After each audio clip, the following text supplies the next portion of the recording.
All right, welcome back. The show is Sundays with Dad. Yep. Right? You can find us on YouTube and Spotify. Yep.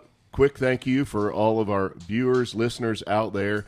We're making a push. We're in week 17. Absolutely. Lots of playoff implications this week, but we're also pushing toward 2,000 views. So if you can help us this year hit 2,000 views, I'm not sure how many listens we have on Spotify, but 2,000 views on YouTube.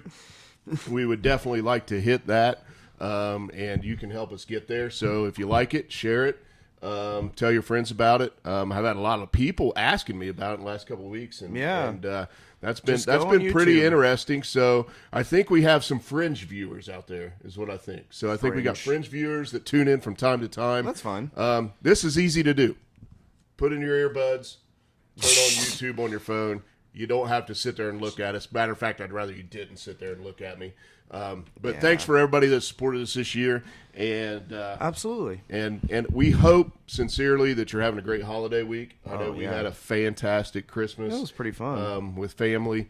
Got to have everybody, at least on my side, and then we also on my wife's side, we went over for some You're never going to get everybody, but you're going to get about 90%. Some absolute tangimonium over the Dayton way. So we had a couple of wonderful days with family. And now we've just been chilling this week. Absolutely. Getting ready for the new year, getting geared up for that. So we wish you and yours a very Merry Christmas and a Happy New Year. Wow, that was beautiful. Well, how about that opening? Okay. Are you moved? Yeah, I'm to tears, literally. Okay. So, what do we want to talk about? Well, I think first and foremost, we can talk a little bit about last night's game. So yeah, absolutely. So the Browns had the Jets coming in with huge playoff implications for the Browns. Because, I mean, absolutely. This is, you win this game, you lock it in, right? Yeah, they can clinch. Finally. And they did it. They did. I mean, they did it. They had to play against Trevor Siemian to do it, but I mean, like, the fact that Trevor Siemian... Okay, hold up. Trevor Siemian still has starting gigs in the NFL? Yeah. Like, bro, what? Yeah, been around since like 2015 or so, man. He started... He was after Peyton Manning. After Peyton Manning. Yeah, because they took Paxton Lynch in that draft, and then they were like, well, he's actually terrible, so we have to start They Trevor ended up Siemian. taking Siemian in like the 7th round, too. Yep. Oh, my gosh. He was so bad. Northwestern? Anyway, so Cleveland gets the win, and they are sitting at 11 wins. So good call, Northwestern. They're sitting at 11 wins and actually have an outside chance to win the division. They do. I mean, they do. They do. With a dub this week. They got a loss to the Ravens, which they have a tough match. Then it goes down to the last week of the year. So, and do the they Browns play? are going to the Bengals. Oh. Well. So yeah, I'm just saying they're sitting at 11 wins. You know, they win their last game. They're sitting at 12-5. That's a pretty daggone good record. No doubt. I This think they year's NFL. will. They could go to the 12-5, or even if they have 11 wins, that's really good, especially for the adversity they're facing. I had them going 10-7 at the beginning of the year, and honestly, I think without the injuries, I genuinely think they might have went 10-7 because as they have gotten more injured, they have found pieces and found adversity and found a way to fight. They have been injury-riddled. But that's kind of what you do if you're a good NFL team, is that you take your losses and turn them into gain, and that's what they did. And I think Joe Flacco's been the best quarterback they've rolled out there all year, so, you know. Well, you know, you can talk that way. And Deshaun definitely had his issues early on, but he went 5-1 as a starter this year. Yep, he did. So he's 5-1. Flacco's 4-1. PJ and DTR struggled a little bit, but PJ was 1-1. Yeah. I mean, so they put pieces together. They had probably the best tailback in the NFL. Maybe or you could argue CMC for sure. Best power back in the NFL, and Nick Chubb. Yeah, I guess. He went down. I think they've had 2 tackles go down on the offensive line. Yep. I think who's the corner that's been out? High State boy Denzel Ward. Yep. He went down. They had Myles Garrett go down for a little bit. They had Grant Delpit go down for the season. They had a starting linebacker go down. They've had, a couple other offensive line injuries. They've had wide receivers go out. Specifically, Amari Cooper went out for this game.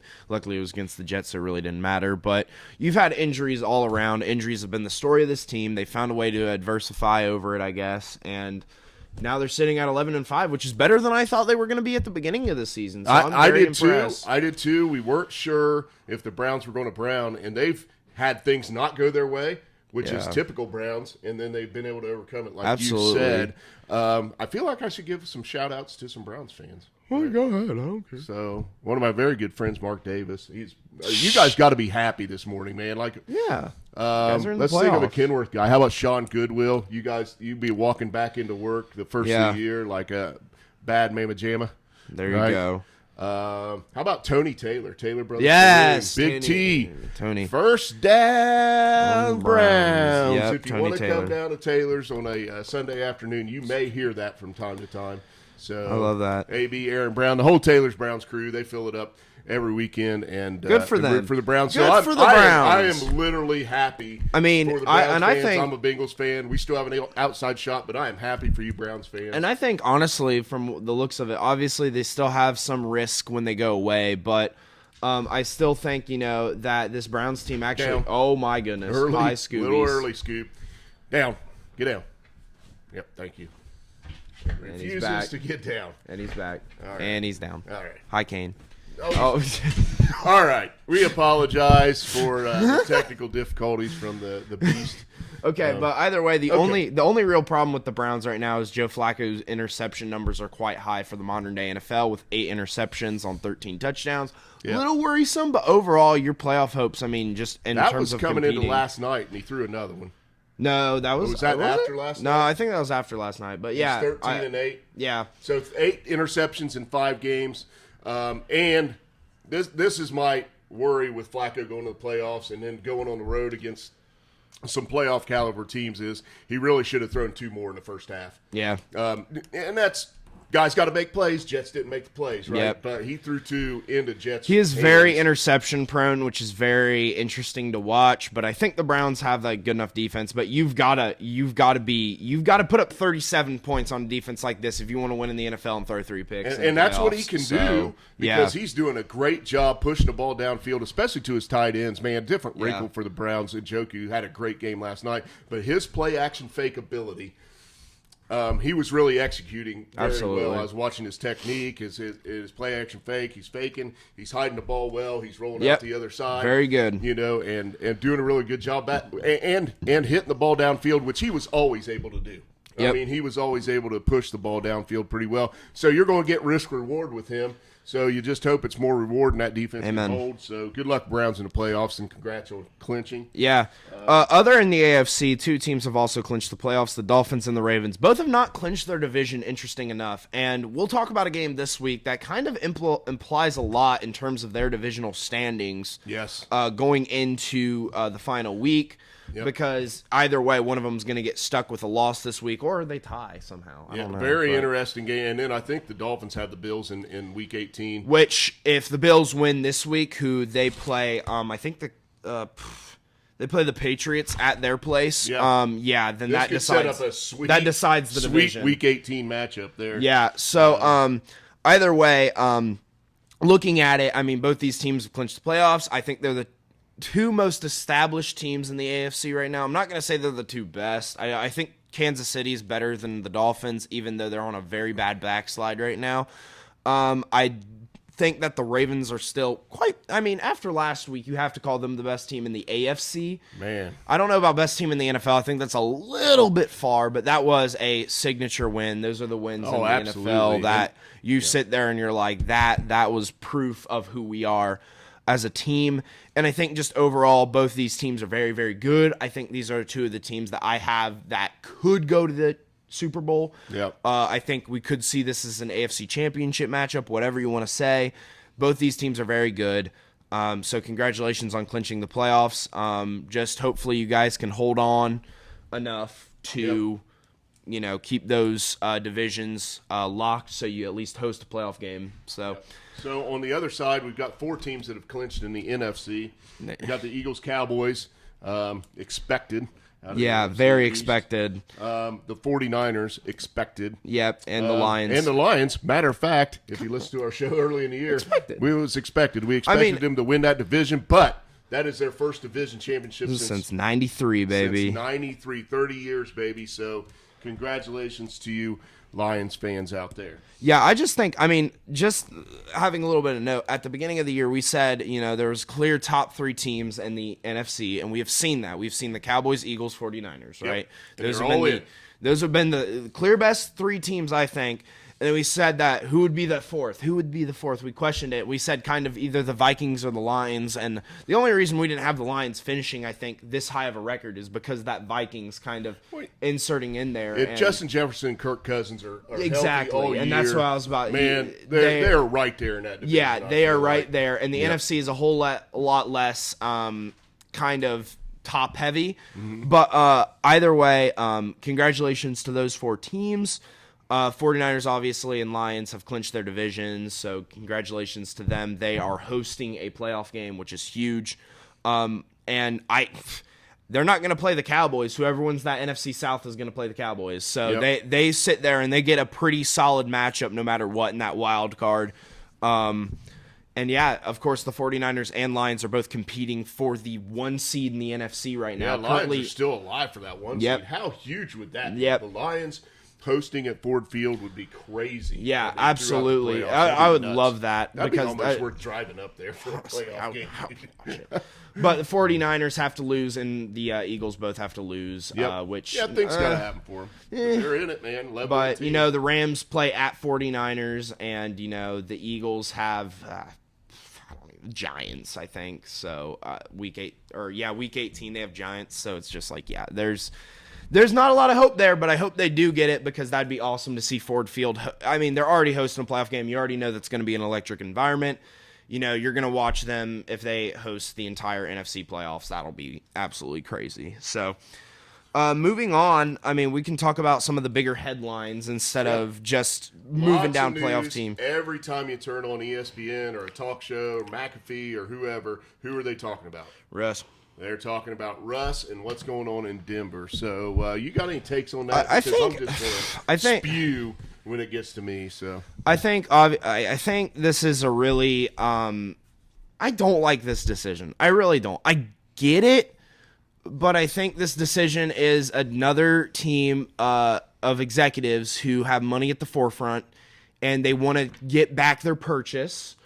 And they are kind of like, hey, we need to get him out of here. We don't want him in Denver, right? We paid too much for him, as I think what the kind of message here is. I don't think it's necessarily Russell Wilson a bad quarterback. He's actually had a pretty good year under the radar. He hasn't had anything special or anything spectacular. He's not I think he kind of is Russell Wilson that we saw before. I think just on like a lesser scale. I think people don't really realize that Russell Wilson was never that like elite level QB. Right. He was always a great guy to have, but never like the major. He was a playmaker, but he was never. He went to Super Bowl with the Legion of Boom. A really great defense, and Russell is a playmaker. He can get out of the pocket. He can stress your defense. And he had a good run in the middle of this season. Absolutely. Think about how they started, and got to 500 and actually got in playoff contention for a minute. They're 7-8 right now. Yeah. Literally could finish above 500 after like a 1-5 start. So you want my opinion? What? Denver, if you were going to get rid of somebody, you should have got rid of Sean Payton. You know what? He came out the beginning of this year, and he had some preconceived notions about Russell Wilson, and he started the marriage off bad, in my opinion. I said at the beginning of the year this was one of the most horrible matchups in the NFL from a coach-quarterback standpoint, and he came in and started his crap early in the year, started calling Russell out. And you know who was a professional and you Russell didn't hear anything from? And, he didn't play it out in the media. He adjusted himself to Sean Payton and was a professional on the year. And now Sean Payton's the guy that gets to kick him to the curb. Yeah. Right? So he disgusts me. I can't stand him. And I think I think this comes to mind. I think this is the AFC's West trend and why Kansas City has kind of dominated that division for years and years and years and years. Yeah. Ever since 2015 and Peyton Manning left for the Broncos, there really hasn't been a team that has stepped up and even sniffed Kansas City's success, in my opinion. and all three of those teams below Kansas City, it's just organization incompetence. Like, it's so bad, and it's been terrible. The Broncos, from just going on a coaching carousel almost every year and a QB carousel and not wanting to establish the guy, like not wanting to go out and get the guy, and then they go and get it in Russell Wilson, and everyone's kind of like, huh? And then you kind of have, the whole saga with their coaches and stuff. I think both Sean Payton and Russell Wilson are good coaches, but I think under the Broncos' helm, they were not really – they didn't scheme fit. Like, dude, a lot of NFL and sports and just everything in general is just chemistry. And Sean Payton loves his pocket passers. He loves guys who want to throw it deep, man. Agree. Russell Wilson is not that guy. That was just a match made, and we don't know what we're doing, but we see good coach, good QB, must mean they mix. Yep. And that's kind of what they did. I don't blame Sean Payton or Russell Wilson. Obviously, I don't hate him as much as my dad does. He acted like an ass. He did. I'm not denying it. And you're a professional coach in the NFL, and you can't. I'm not. But we have seen the bounds of coaches getting pushed, and yes, he is an ass. Yes, he is. I'm not denying that. He is. Biggest one in the NFL. Name another coach that has got behind the mic this year and done what he's done. Not very many, and if they are, then they're irrelevant. Yeah. So, like Brandon Staley, Josh McDaniels, and they're gone. But obviously, this wasn't as successful of a year as Denver hoped it would be. They thought this was going to be a year that they were going to compete. And now the organization is trying to draw back, and I think they are letting this happen because they know Russell Wilson's contract is more than Sean Payton's, and they don't want to be paying that much money for a guy like Russell Wilson, which... Yeah. Understandable, but this is not the way to go. You guys still have a playoff shot, and now you're starting Jarrett Stidham week 17 and 18. Good luck. I'd kick Peyton to the curb. I'd ask kick Russ anyone to to the curb. restructure. I'd try to go out in free agency. You're back in the draft this year after losing 2 years worth of draft picks, basically. You're back in and try to do something with Russ. Russ is going to go somewhere next year. He is going to go somewhere and get paid not very much money. And he's going to get a good contract, though. Probably play pretty well. I'm guessing he's probably going to go to an organization like the Patriots or Steelers. And no, I don't think so. I know you don't want to. I don't think he'll go there. I think the Patriots will look in the draft, and the Steelers, I don't think they'll There's either a lot of spots out there that he can land. There's a team desperate enough, and my thing is I actually completely disagree with you. I say you keep Peyton, and I say you either do two things. You try to make it work another year, which very possible, or two, just at least trade him in the draft. I mean, there are so many desperate teams out there right now that are just looking for a quarterback. That's why this QB draft class is so good, is because there's so many desperate teams. Panthers. Yeah, I mean, the Panthers wouldn't want him. Well, they screwed up. Well, they won't get him. But either way, there have been so many teams that are looking for a quarterback, and Russell Wilson has desirable traits that some teams want. I mean, I think the Falcons are a team that immediately comes to mind as a team where he can plug and play, and he'd fit right into what they're trying to accomplish with Desmond Ridder, with the run-pass kind of thing. Even though they won't get as much athleticism, they also won't get as many fumbles as they do out of Desmond Ridder. No. Either way, I mean, just cutting him is such a dumb decision, especially when he has enough value, in my opinion, to at least get a fourth-round pick, which you can get a guy out of. Right. So, stupid. Anyway, next, I think we're just going to talk a little bit. We'll back off the coaching thing. We'll talk about Antonio Pierce and his tenure with the Raiders. Josh McDaniels, obviously, hire sucked. I said it sucked. Everyone said it sucked. He is never good enough to be a head coach. Kind of got carried by Brady in New England, but his schemes worked with Brady. He just needs that. He's a good OC. He is a solid OC. But he was 3-5 with the Raiders. Fired him on Halloween night. And since Antonio Pierce has taken over, keep in mind, interim head coach, right? Rallies the locker room again. We've seen this before with the Raiders. This is a rerun. 4-3, so a winning record, right? They're 7-8. Had a big win against the Chiefs, right? Yeah. They've had a couple of losses, but he's a defensive-minded coach. He handles the defense. He's not. I don't think he's the play caller there. And if you have better offense, you beat the Vikings there, and we'd be talking about a different story because the Raiders would be like right in the playoff picture. Dude, but another team, and the AFC is full of these teams that can finish at 9-8, 8-9. Yep. Right. I mean, they're at the Colts. Yeah. Which Colts team are you going to get? Right? Absolutely. They're very inconsistent. So So, yeah, I mean, kudos to Antonio Pierce. Yep. And, yes, a rerun. Here we go. Raiders Keep Nation, him. please. He's had, dude, for the majority of his tenure, actually, I think it's for the entirety, he's at Aiden O'Connell as his starting QB, and he's going 4-3 right now. Yeah. And, I mean, you have Devontae Adams wanting out. You have a lot of players wanting out, right? You have a lot of dysfunction, and now all of a sudden that is quelled in the last 2 weeks. Might be able to pull this thing back together. Dude, like, if you guys first off need to go out and get your QB. Jimmy Garoppolo is stupid. You guys won't, obviously. You guys will probably fire Antonio Pierce. You'll start Jimmy G again. You'll find a coach that everybody knows is stupid, and you'll rerun it back. But I'm just saying, if I were you, I would ditch Jimmy G. Honestly, I'd cut him just like Denver if there's no clause in there that has you paying Russ. him. Go get Russ with Antonio Pierce. Bolster that defense. This time, maybe not Hold reach. on to Devontae and get Russ. Get Russ. Maybe don't reach for a player in the draft. Maybe draft the safe prospect defensive-wise. There are a couple of guys defensively that are pretty good. Maybe help that secondary out. Maybe get like a Denzel Burke or a Kalen King from Penn State. Like one of those guys, whatever you want to do, just pull this together. Don't try to rebuild and reload like you try to do every single time. Yeah. Like this is your chance to like make a turnaround and finally head towards the right path that the Raiders organization just trust wants. the guy that is getting the job done with Amen. the current roster and think about how I can move forward. Winning football games. And best quote of the week I heard was somebody asked him about his resume. He said, "My resume's on the grass. It's Good. out there. There you go. I'll tell you watch what, the results. we were as a player, it was on the grass. Right now, as a coach, it's on the grass. Yep. Go take a look and see what I'm doing." And I think kind of something that rings true that we talked about with our friend Tim Page. Shout out Tim Page. Was at his house. He had a couple friends over, and we all were at the table talking about just leadership and football. And we talked about football's a rough sport. It's a tough sport, man. But like the truth about it is a quote like that resonates with your players so much more than something, where you're just sitting there and it's like, yeah, well, my resume speaks for itself. Or like Brandon Staley, where it's like, I know what I've done here. Like, if you're going to say it's on the grass, your players are going to respect you a whole lot more because you're down in the trenches with them. You're playing hard. You're fighting this adversity with them. That's what football is about.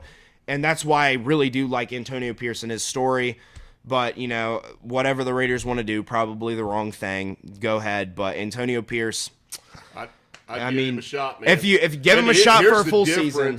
Between him and Josh McDaniel, and Josh McDaniel might be a great X and O guy, but his inability to build a culture is his problem as a head coach. He played for, he worked under a head coach that has a culture. Yep. And he built a culture in his locker room. He designated leaders. The leaders were bought into that culture. Josh McDaniel goes in with just some X and O, man. And you got to get these guys. These guys are all professionals, man. You got to get them doing this. Yep. You got to find that balance. You get them playing together, man, and caring about each other and caring about a common cause and a goal. It's all leadership, right? That's why it's all leadership and management, right? That's why Mike Daniels over at Miami literally has accomplished. He's found that balance between X's and O's, and he's also found that leadership quality of way to build a culture. And like if you've on Instagram or any of the NFL social media, they post clips of training camp or just practices for NFL teams, and he's right there with his players, and he's saying stuff like, we're going to compete today, right? And like saying that and being there and just being active in that practice. He looks like a proper coach, right? Despite, his appearance and despite, some of the memes and kind of funnies around him. If you listen to him, he is a very, I really do like him as a coach. Dan Campbell, culture. Amen. So, right. Been there. Played the game, right? Antonio Pierce, been there, sharp guy, played the game, was a very intelligent player, right? Yep.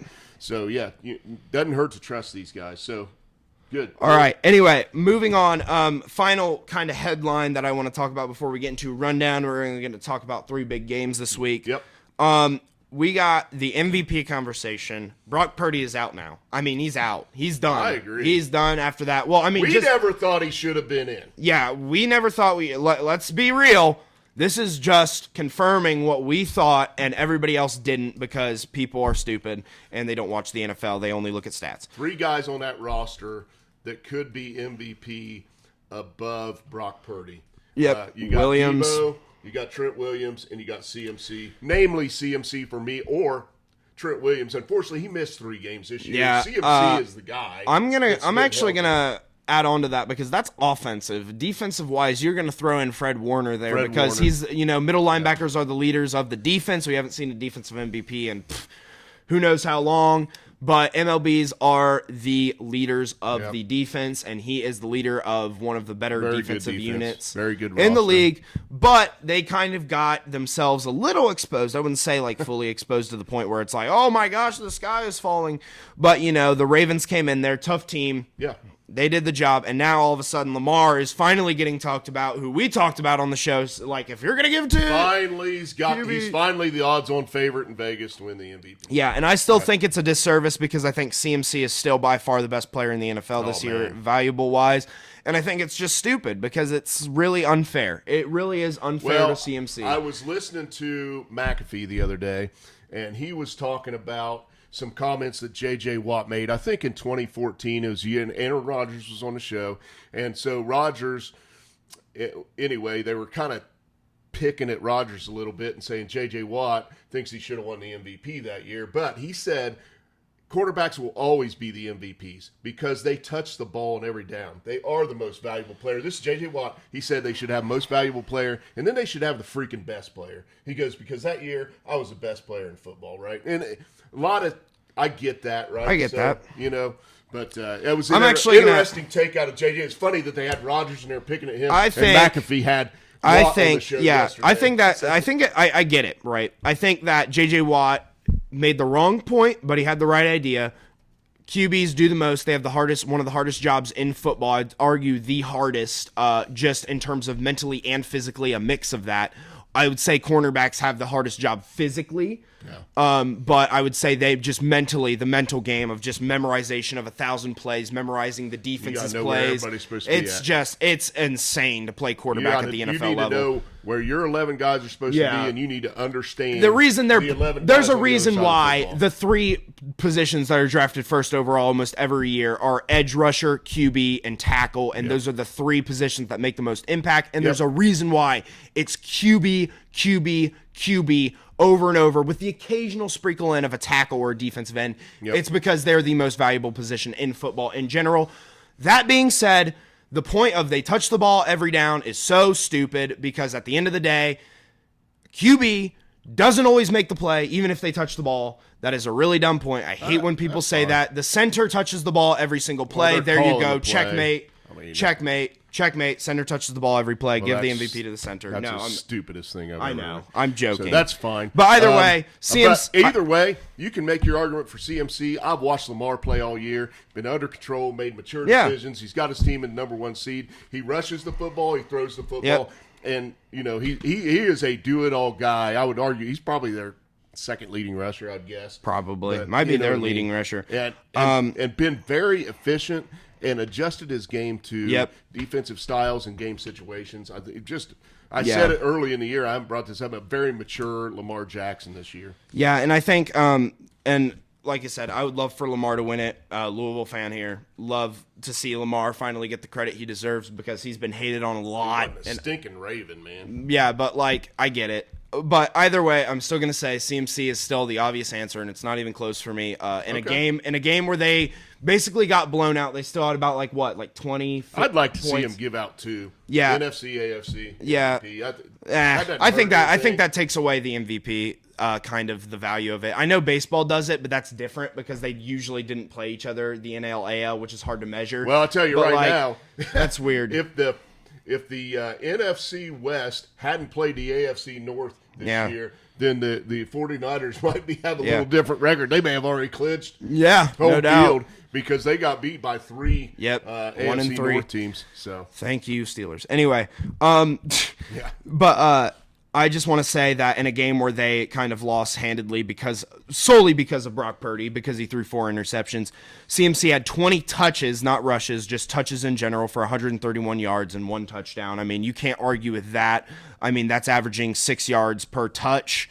That's kind of what you want out of a running back. That's elite for a running back, and he still didn't come away with the dub because his QB threw 4 interceptions. So it just shows you that this is a team sport at the end of the day. Yep. We can talk about who's the most valuable player, but at the end of the day, 49ers and the Ravens are both well-assembled teams over top of just one player, and that's what I love about the NFL.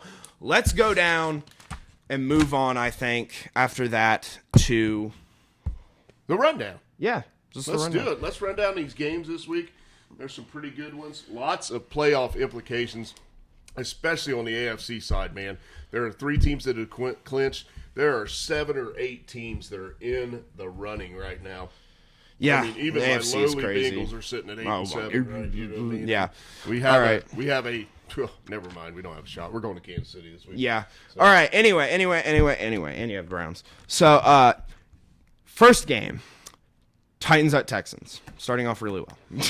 Well, Titans played the Seahawks tough last week. Will Levis, is playing right now. Yeah. But guess who's back for the Texans? And they are one of those teams that's sitting at that 8-7 record, man. And they're at home. So I like C.J. Stroud coming back, being healthy, and just having a really solid football game. So I'm going to take the Texans this week. Yeah, me too. You basically hit on everything I said. The Titans are not a great team right now. Texans have C.J. Stroud back. They're going to get their mojo. They're competing for something, so they have a little bit of extra motivation, and they're at home. That's a very good example of something we were just talking about, though. So culture and finding a leader. Yep. Done a great job over there in Houston this year. All right, next up, we have the Falcons at the Bears. Actually, a pretty solid game in terms of the spec. Probably like spreads, like 1 or something. I'm guessing. I'm moving through them, so okay, we'll have to figure it out. Falcons at the Bears. I like the way the Bears have been playing as of late. Yeah, Justin Fields been playing a little better, but it seems like it takes them every year. It's too much time to find this. But It is at home. I don't know what the weather is. I know it's getting chillier. The Falcons are a dome team. So I'm going to go with the Bears at home in maybe a tough and ugly. Yeah, I'm going to actually oppose you on this one. I'm actually going to go the Falcons. Bears aren't really competing for anything but like, hey, let's see how far we can go with Justin Fields. Justin Fields is playing for, hey, you guys need to keep me. Yeah. And I think they should. I think the value of the first overall pick is way exceeding the value for Justin Fields. And it's like kind of like what the Panthers did with Bryce Young where they sold out for that first overall pick. Yeah, guess what, Bears? How about instead of, like doing that, right, and like selling out and being like, we're going to sell out for Caleb Williams and we're going to trade Justin Fields, right? How about you get another package get some stuff and then get something around him? Man. Either way, I'm taking you're still going to have a high draft pick, man. I still believe in the Falcons' talent. They just need to utilize it. I saw a funny meme where it's like, imagine the 2016 Warriors, but they ran their offense through Zaza Pachulia, and Andre Iguodala. Yeah, they need to use. They need to use their talent. They need to use Bijan. They need to find ways to incorporate Kyle Pitts. I think they can do that against a vulnerable Bears defense. Yeah, and I think the Falcons defense steps up in the secondary, and I think this could be a very easy game for the Falcons to kind of stay in that division hunt because a dub here is a mess. A dub here keeps if the Saints win, then you're tied straight with them, and that's just huge implications for the playoffs. But I am going to go with the Falcons there. Okay. Moving on, the Patriots are going to the Bills. What do you have there? I don't see any way that the Bills lose this game. Matter of fact, I'm going to just get an early jump on my lock of the week. Fine, I'll give mine too later. And I am going to say I'm going to take the Bills. They're in that must-win situation, but they are right there on the precipice, good word, of maybe coming back and winning this division.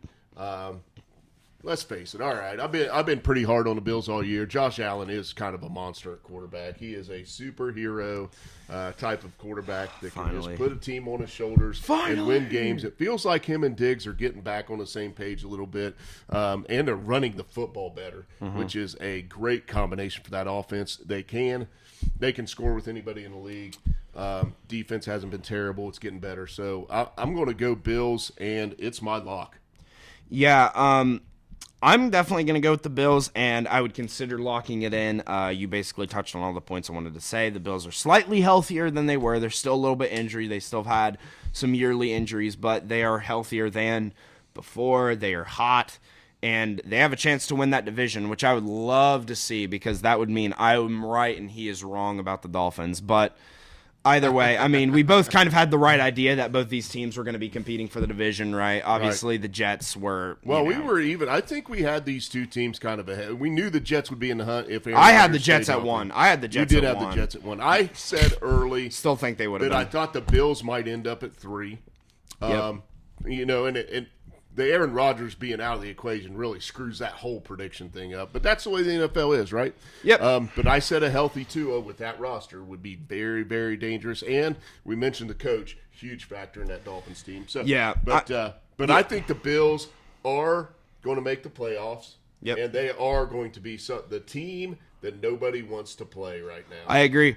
They're getting back to that contender threshold right there, and I think they might soon get it. They kind of remind me of the Rams of the AFC, but they're a little bit better than the Rams, I think. Yep. Either way, moving on, we have the Cardinals at the Eagles. I'm gonna take the Eagles. It's the freaking Cardinals, bro. Like, I'm sorry, they're not that good. I know the Eagles have struggled all year. I don't think they lose another one. Up and down, Eagles up and down, Cowboys up and down. They have their struggles, but at home, I think they're both pretty good. Yep. And the Cards are, I don't know. It's not worth talking about a whole lot.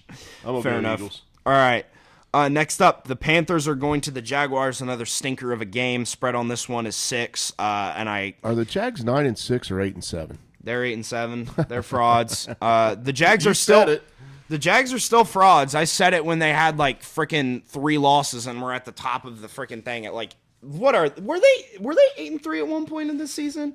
Man, it felt like they were like They might have been 8-3. rolling in that division, man. Anyway. Yeah, either way, the Jaguars are frauds. They get back in the W column. Lawrence got a little banged up. Yeah, they were 8-3. They're 4 losses deep. They come back this week 9-7. Give me the Jaguars. Take the Panthers, bro. Go ahead. Take them. You just want to take them. You just want to get back in the race, and I'm not going to let you do that. I'm going to take the Jags as well. Might be closer than you think. Maybe. Next up, Raiders at Colts. Inconsistency versus Antonio Pierce. I really like this game. This is a very competitive game. Personally, I'm going to go the Colts. I just think you get one of those better teams here when they're competing for the division. I think we're going to see something out of the Colts here. But, this game should be a spread of 1, even though it's a spread of 3.5. I think this is an interesting game for the Raiders and the Antonio Pierce experiment. And will we see if the Raiders are playing for this guy? Last 2 weeks of the season, a lot of guys think, hey, we're probably out of this thing. Am I just going to try to stay healthy, or is he building a culture there? Yep. Is there something there, right? So I think this game comes down to turnovers.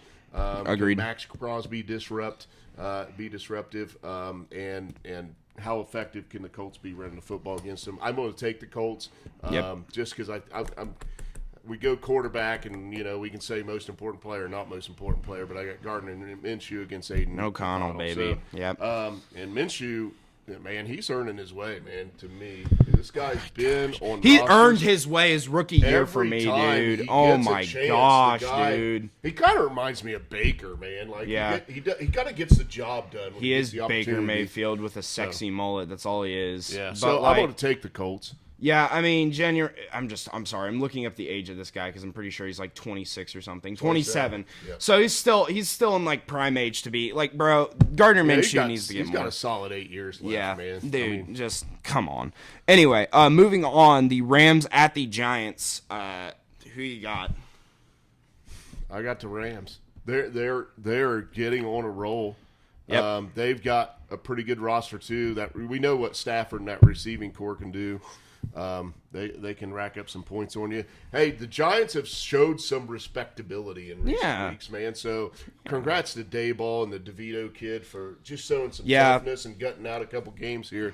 But I'm going to take the Rams as, hey, we're going to be sneaky and maybe get the playoffs here. Okay, I'm going to try to speed this up, but I do want to say I'm taking the Rams, and the reason why I'm taking it is because Tommy DeVito is out and Tyrod Taylor. Well, he's benched, which I think is stupid, but dumb. I think they're tanking realistically because Tyrod Taylor's the guy behind him, and Tyrod Taylor might be a walking corpse at this point with all the injuries he's had. Yep. So I am going to go with the Rams. But all right, we're speeding it up. 49ers Commanders. This is my lock of the week because holy crap, they might roll out Jacoby Brissett. I have this on my list. Yeah, 49ers at the Commanders. I might have skipped over it on accident. I don't know. Because this game is so a nothing game, in my opinion. It's a nothing burger. You have a team that just got beat, in the 49ers, and this is a team that has shown that when they get beat, they can come back from adversity and dominate like they did with the Jags coming out of their bye. Just give me the 49ers here. The Commanders are going to get flogged. Yeah, I will say they'll get flogged, but here's the 49ers, and this happened earlier in the year, came off very physical games against an AFC North team, traveling West Coast to East Coast. I don't know what the spread is, but it's probably huge. You might look at that. I don't think there's any chance the Commanders spread. Yeah, no, the spread is 13 and a half. CMC might rush for 200. I hope he does. So he gets they the might MVP. go down that path today. All right, Steelers at Seahawks. Now, this is a special game. I said we're going to speed it up. We'll speed it up for the final three because the final three are kind of nothing burgers. They have a little bit of speciality. But Steelers Seahawks. My word of the day, or my 2 words of the day, is going to be Artie Burns, or it could be former Steelers, whatever you want. Both of them, Devin Bush and Artie Burns, are 2 players that are starting for the Seahawks, and I know Pittsburgh has. If you want to get the fan base rallied up right now, win this game, move up. Right, I think this would mean that we are now 9-7 on the year. Yeah, 9-7. Yeah, 9-7. If we're 9-7. And you beat Artie Burns and Devin Bush, 2 iconic first-round draft picks that Steelers fans hate, then yes, do it right here. This is the way. And then, of course, you get the Ravens for Week 18. Holy crap, if you win this game, that game might just be game of the week, even though it doesn't have the biggest playoff implications, because that's going to be a blood feud. You know what? Mason Rudolph played great against the Bengals last week. He really did. They pushed the ball down the field. It was crazy. Different environment here going to Seattle. I don't trust him against the 12th man. I do. In this place. I'm going to give another shout-out. I haven't shouted out this guy, I think, all year. I know he's got a very, very important bet with his boss that the Steelers do not win 9 games this year. So he really needs the Steelers to go 0-2 the next week. What? 2 weeks. So I am really, really going all out for the Seahawks. I'm going to take Seahawks in this game. What? 12th man, Geno. So he bet against the Steelers. Okay, so, bud. Peyton, I see how I'm rooting for your bet, man. Was that Peyton? No, dude. Wow, that's crazy. Anyway, going next game. Bengals at Chiefs. It's at Arrowhead. Joe Burrow's not playing. I'm going to take the Chiefs. Sorry.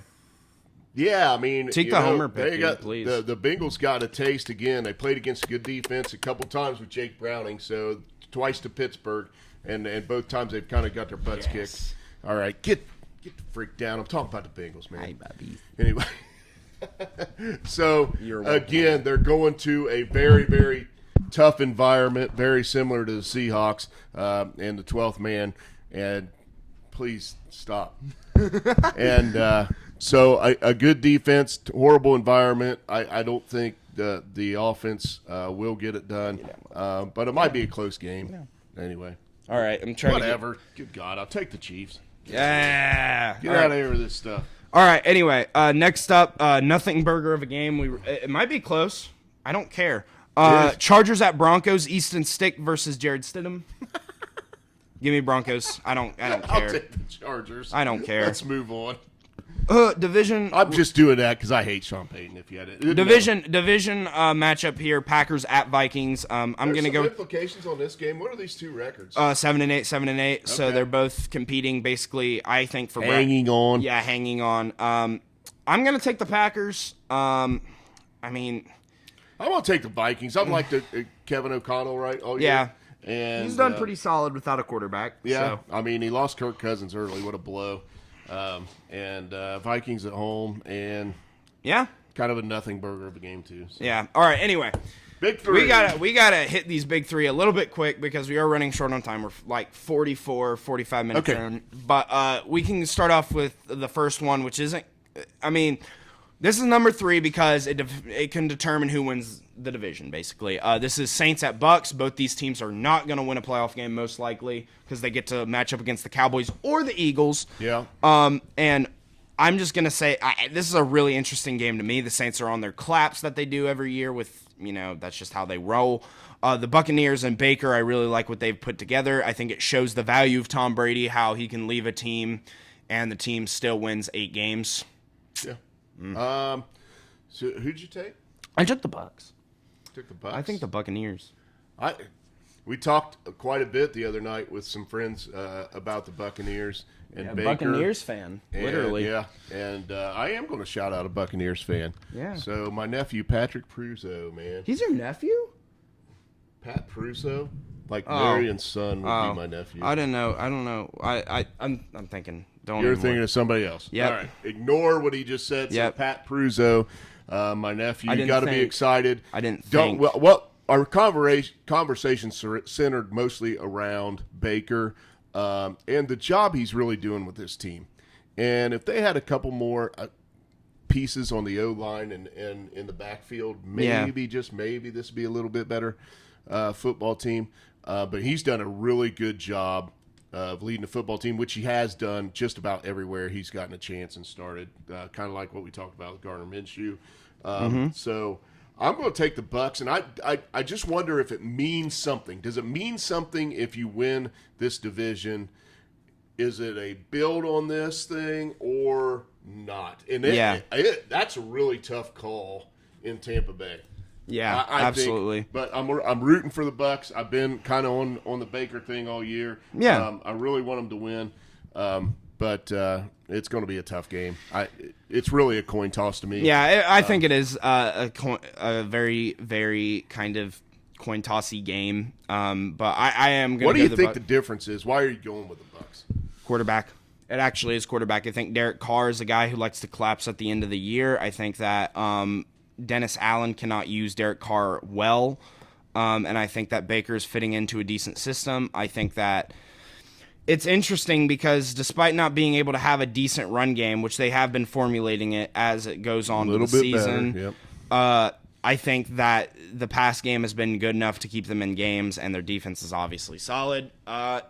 But yeah, the Buccaneers. I just think they just match up better. The Saints have a way better roster than their record. I agree. And I think Dennis Allen is doing another poo-poo job. I agree. I agree. So, I think this should have been a runaway for the Saints. Let's go to our number 2 game. So the top 2 teams in the AFC square off, looking for the number 1 seed. We've got the Dolphins at the Ravens. The Ravens coming off a trip to San Francisco where they just laid it to the 49ers. Can the Dolphins go in there and do anything against this team? So these two teams have kind of separated themselves, not by getting, the Ravens a little bit by getting some signature wins. The Dolphins have beaten the Cowboys, so they've done their work. But it has been more so that the other 2 teams in the AFC that were competing about 4 weeks ago, as in Kansas City and the Jaguars, have both fallen off a little bit. Jaguars more so than the Chiefs. But either way, I think we're looking at this game, and this is a decision for the 1 seed in the AFC, most likely. Yep. The problem is that even if the Dolphins win this game, they have to go in, and they have to end up playing Buffalo, and that's not fun.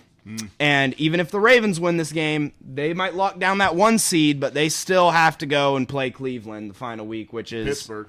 Oh, yeah, Pittsburgh. Sorry, I don't know. I was thinking division competing, okay. Yep. But they still have to go and play Pittsburgh. So if they don't rest their starters there, then there might be death. Yeah. But either way, they really want to get to that point where they need to win this game. They need to win this game. They need to win. They need to win the AFC because this game, because if they have to play Pittsburgh to win, they just need to win the AFC, right? Because if they lose this game and then the Dolphins go and choke against the Bills next week, then the Ravens the Browns went out, man. I mean, bad things. I'm just saying they need to win the AFC in general because they're going to need a bye week. Whether that be you get 2 bye weeks for Lamar Jackson and a team that historically gets injured, or Whether that be you have to get a bye week after that Pittsburgh game, because if you put your starters in versus Pittsburgh, it's going to be tough. But either way, I hope the Ravens do win this game, and I do have the Ravens winning this game, because if they rest starters, that's better for Pittsburgh. And if they win this week against the Seahawks, then all of a sudden I feel like our chances of the playoffs go drastically up. And at this point, if Mason Rudolph can do what he did last week for the next 2 weeks, then you know what? Holy crap, dude. Hopefully we're still on camera. We are. All right. But, yeah. Either way, dude. But either way, I do like the Ravens winning this game, especially because they're at home and they're coming off a hot win. So, all right. So I am going to take the Ravens as well. And you actually touched on it, but you didn't expound on it too much. I'm going to talk about scheduling and record, right? But with the Ravens having to play the AFC North and play against the NFC West. I mean, the schedule that they played versus what the Dolphins played this year, they're a better football team in my opinion. Yep. The Dolphins are going on the road, and it does matter. I mean, it matters in Week 17 what happens here, and Harbaugh knows how much this matters. I mean, the bye week is huge for Harbaugh, Lamar, game planning. I mean, that really, really, really puts him in the driver's seat, I feel like, in the AFC. Absolutely. If they can get this one. And, I mean, they've benefited from a late bye week as well. I mean, they had a bye week like Week 13, Week 12, something like that, crazy late, and they have kind of built off of that. So it goes to show you kind of the relevance that a bye week plays in an NFL team. Ravens played a much tougher schedule is what I'm saying. I think they're a better football team than the Dolphins. And I think that means you should go with them for the dub. Yep. Either way. All right. All right. The game of the week here. Why does it, are they really America's team? Why are they always in our top 5 games? Well, because they're good. Okay, they're good. And they play in a division where there is another great team, and they played the 49ers this year, and they played the Lions this year, and they played everybody this year. They've played every good team, it seems like, this year, the Cowboys. I mean, I think they even played the Bills. I mean, they have had a tough schedule. So Cowboys have proven to them. I mean, oh my gosh, look at this gauntlet they've ran the last 4 weeks and now have to go to Seahawks, Eagles, Bills, Dolphins, Lions of what they've been their past 5 games. Bills. And to come out of that 2-2, that's pretty solid. They have proven themselves. Obviously, they showed at the beginning of the year that they were a team of struggle. They got flogged by the 49ers. They choked against the Cardinals, right? But we sit here, and now they have kind of formulated something. They're coming off back-to-back losses. They're playing at home. Lions are coming to their place. What do you think? There's no way in the world that you should take the Lions in this game, in my opinion, because of the way the Cowboys have played at home. Yep. I mean, but he's going to take it because he's awesome. I think the Lions' ability to run the football, 1-2 punch, they have everything at wide receiver. They can stretch the field. They got a good slot. They can do everything, and they've got the tight end. The weapons they have. The problem they have right now is, can you figure out a scheme, Dan Campbell, D coordinator, to get some pressure on Dak Prescott, because that's where they've been kind of falling down in recent weeks. So I think they can score the football against this Dallas team.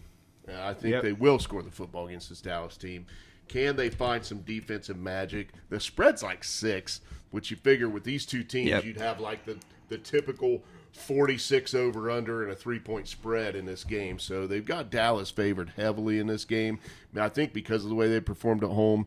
This will define the Detroit Lions season if they can go on the road and get this kind of dub. Yeah. Man. They will solidify themselves as legit belonging in this group of 4 teams that have already made the playoffs. We talk 49ers, Eagles, Cowboys. Those were our 3 teams, and we were like, Lions aren't quite there yet. You go get this win, I say you're in the mix, right? Yeah. I mean, so been closet Lions all year. I'm going to take them. I'm going to take the Lions. So I'm wearing a Lions jersey. I love the Lions. I support the Lions. I hope, honestly, the Lions make the Super Bowl this year. I would love it. If the Steelers and the Lions make the Super Bowl, I could sit back, and that's not going to happen because the Steelers won't make it. But I could sit back and watch the Super Bowl and be like, I win either way because I love both these teams. I love Dan Campbell. I love the Lions just simply because of Dan Campbell and the way he approaches the game of football, because he reminds me a lot of how I would coach, or at least kind of the culture that I would attempt to build there, of this kind of not being this big old tough guy, but like at the same time, like being so well spoken, being so smart. And at the end of the day, you know, tough guys a lot of the time, you know, they in the NFL, they just want to stay and they just want to stay the course and stay conservative and they want to stay. Dan Campbell's a risk taker, dude. He has the balls to coach an NFL team. And that's what I love about Dan Campbell, is that he takes those risks and he's like, I want to win the game. I don't want to sit here and play safe and then maybe next time we try to win it, right? Maybe next drive we kind of win it. No, this drive right now, we have some hot momentum, right? We want to establish our game right now. We want to show them who we are. We want to win this game. And as much as I love the Lions and as much as I want to take them, I got to take the Cowboys. They're undefeated at home. They're the last undefeated team at home. I don't think they grab a loss here. Coming off 2 losses, I don't think they backslide 3. I think this team is very, very, very good. The Cowboys are, especially at home. They have established themselves. The fact that Mike McCarthy is their coach is still crazy to me. But as much as I don't think the Cowboys are as good as their record implies, actually, with their 2-game loss, I think they have 5 losses now. So it is kind of, I think they're at that perfect stage. And I think the Lions have a tendency to lose big and different in the games they lose. And I think this is a game that, as much as I love the Lions and want them to win, I think the Cowboys will win this one. But either way, this is still most important game of the week. I am actually actively rooting for the Lions, but I will take the Cowboys. Cool. All right. So, do you have a big 3 for us? I do, actually.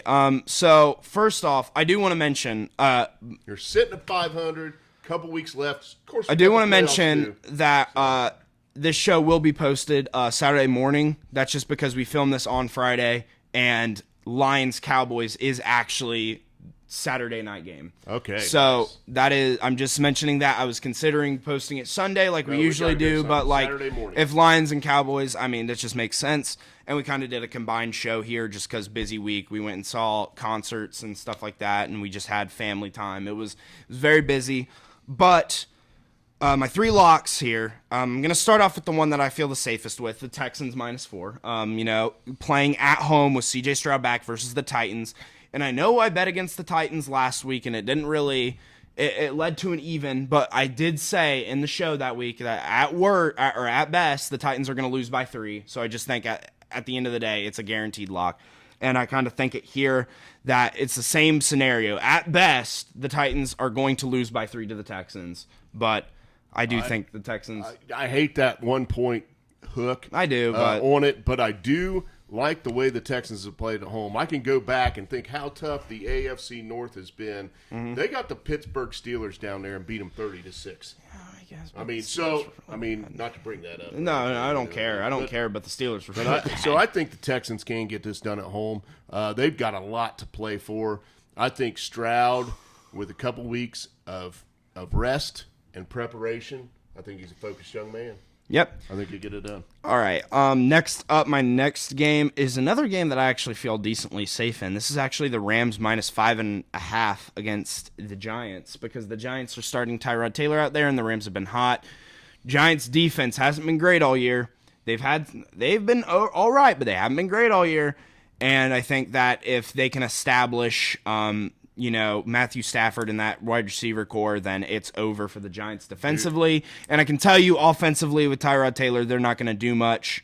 So I genuinely do think the Rams have a pretty solid shot to cover that spread at 5.5. And in a week where there's a lot of spreads that are close that I don't want to take the risk on, and all the other like big games are like 13. I mean, there are 3 double-digit spreads this week, and then 3 spreads that are 6 or over. So you kind of get the picture at this is a big week. But I will take the Rams at 5.5. I do like that. I watched a few Rams games this year, and when that offense gets humming with that receiving core, man, they look like they're they great. Score on anybody. And then finally, the last one I'm going to go with is the only 1-point spread of the week. It is actually the Packers at the Vikings. I feel really confident in Jordan Love versus Nick Mullins. As much as I like O'Connell and as much as the Packers defense has struggled, I do think I like what I see out of Jordan Love over the course of these last couple weeks, even though it was like, you're playing the Giants and you're playing the Panthers. He's had a good year for a first-year starter. I mean, this is kind of what I expected out of Jordan Love, is how he's been playing late. He's going to close out the season looking really good pace at 30 touchdowns maybe and about maybe 12, 13 interceptions. Good numbers. With a 91.8 QB rating is what he has currently. But he's been very, very, very good over the course of the past couple weeks. I do like how he's been playing. And overall, I just think that he finds exposure in that Vikings defense, and I really do like the Packers to cover that 1-point spread. Yeah, the Vikings defense has been suspect all year, so I don't hate that. We both were cautiously taking the other side on that. I think the Vikings in the game, but I could easily go the other way. So Packers are getting a point there, right? Yep. Packers +1. All right, so that is our big three. That is our Week 17 show. Yep. Sundays with Dad, available on Spotify also. Thanks for tuning in, and please, please be safe this New Year's.